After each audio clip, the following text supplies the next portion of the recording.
Jai Buddha.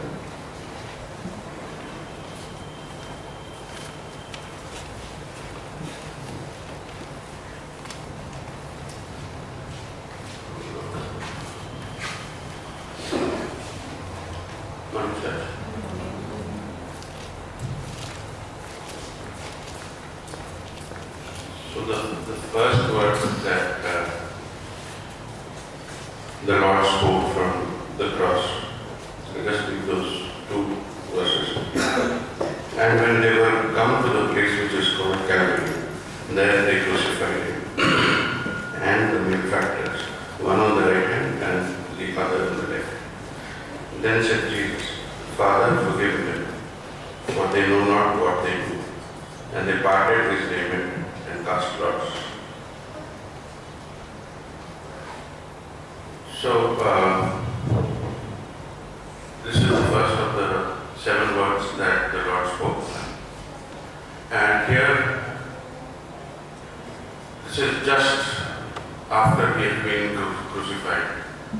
So, he is all alone. His friends, his family, everybody has fled. He has been at the mercy of the mob which has falsely accused him. And now, spiritually also, he who knew no sin has the sins of the entire world has been put on him, and he has just been crucified.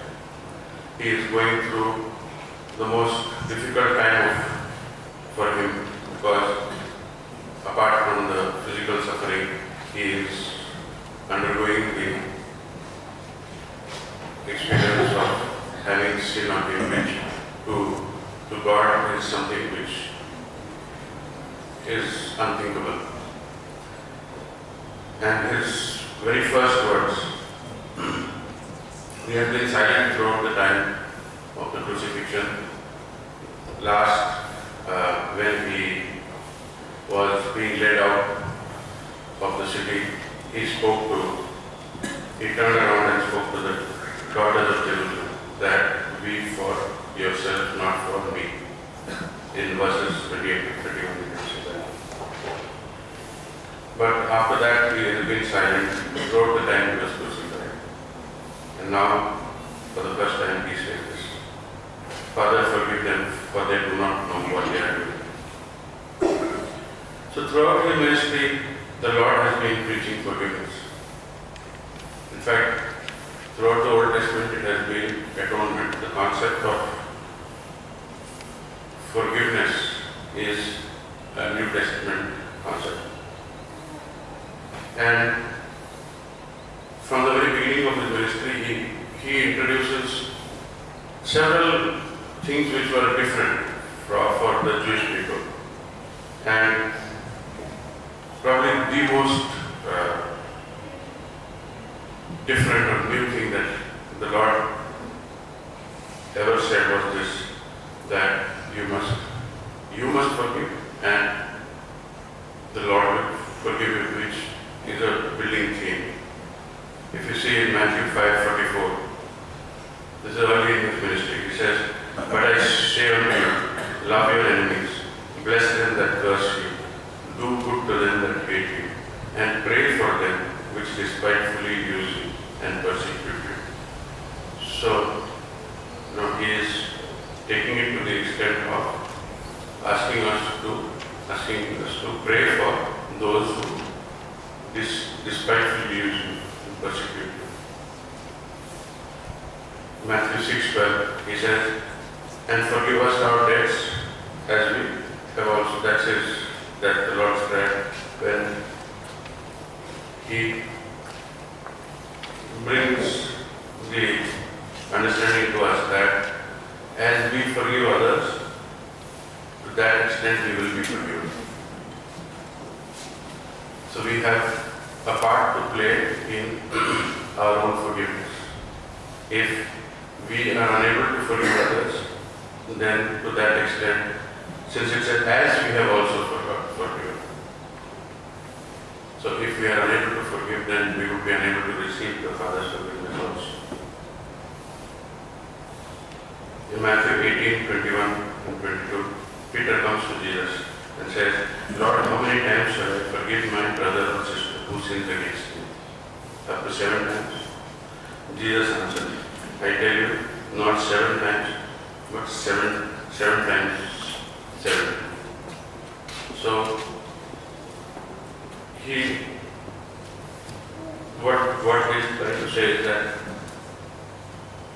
you receive forgiveness freely, and then continues to the parable of the unmerciful servant whose master forgave him, but he did not forgive him a much larger debt, whereas he could not forgive his own servant for a smaller amount. So, we have to forgive from the heart. And we have to forgive because we have been forgiven.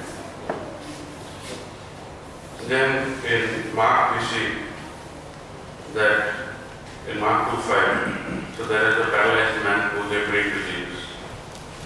And Mark 2:5 says, when Jesus saw their faith, he said to the paralyzed man, Son, your sins have been forgiven. So it is not, they came to him to heal the man. And here Jesus is telling him, your sins are forgiven. Because he realized that far greater need than the physical healing that the man did, he did need. What he actually needed was the spiritual forgiveness. So he no doubt healed him physically, but before that he says that your sins are forgiven. Then we see the case of the woman caught in adultery, John 8:1-11. So at the end of the whole thing he says, then neither do I condemn you. The woman has sinned, but still he says, and she did not actually do anything. If you see the case of this lady, she did not even ask for forgiveness. She was just caught in fraud. But we see the forgiveness of the Lord when he realized that she inside has repented. So he says, then neither do I condemn you. Go now and live your life of sin. So, throughout his ministry, the Lord has been speaking and preaching of forgiveness. So now, when he is going through his most difficult hour, the very first thing he does is, he prays to the Father to forgive his enemies, because they do not know what they do. Now, one thing to note is, earlier he has himself said, your sins are forgiven. But here, he does not himself say so. He prays to the Father. May Father forgive their sins. Probably this is because of two things. One is that by now, the sins of the whole world are on him. He is the sacrifice. So, this time he is praying to the Father. And of course, another thing is, he is fulfilling what he himself prays. He said, since he said in Matthew 5:44, pray for your enemies. So, in this case, he is doing what he preached. He is praying for his enemies. So, who is Jesus asking the Father to forgive? Is it the soldiers who have just crucified him? Or is it Pilate, who, just to please the Jewish people, he was the governor, he was the man in authority, but for his own political reasons and to please the crowd, who agreed that he did not find any sin in him, washed off his hands and agreed to their unjust request? Or is it the Jewish people who few days ago welcomed him into Jerusalem thinking that he will come to liberate them, and few days later now have changed their tune and they are saying crucify him, crucify him, and they choose Barabbas over Jesus? So is it this? Or is it the people, the Jewish Sanhedrin who judged him in this mock judgment? unfair death. Or the religious leaders who, due to jealousy, they bought him with silver. Or Judas, who betrayed him for no reason. Or to his disciples or his companions who ran away, who have been with him for so long. But when the time came, they ran away and fled. Is he asking the Father to forgive them? Or like Peter who denied him? Or is it we who disobey him, forget him, ignore him every day? So let us examine ourselves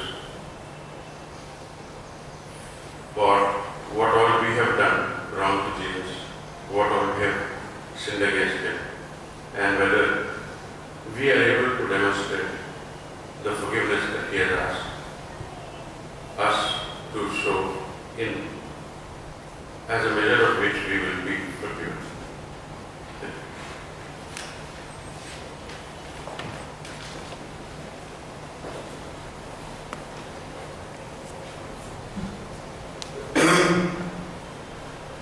We'll have a special song now by Ria